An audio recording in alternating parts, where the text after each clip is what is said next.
மாத்ரு தோஷம்னு ஒண்ணு இருக்கு. இந்த மாத்ரு தோஷம் அப்படின்னா, தாய் சம்மந்தப்பட்ட விஷயங்கள்.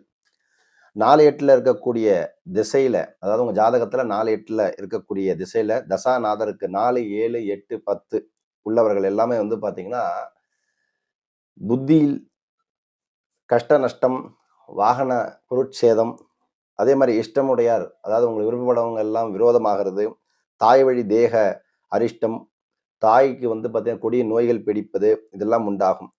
இதெல்லாம் வந்து பலவித இன்னல்களை குடுக்கும். அதாவது 4க்கு 8ல இருக்கிறவங்க அந்த திசை நடந்துச்சு அப்டின்னா, சந்திர தோஷ, அதே மாரி சந்திர புக்தி இதெல்லாம் நடந்தாலும் சரி, இதற்கு பரிகாரமா என்ன பண்ணணும் அப்டின்னு கேட்டீங்கன்னா, இந்த 4, 8 திசைக்கு உண்டானவர்கள் யாரு?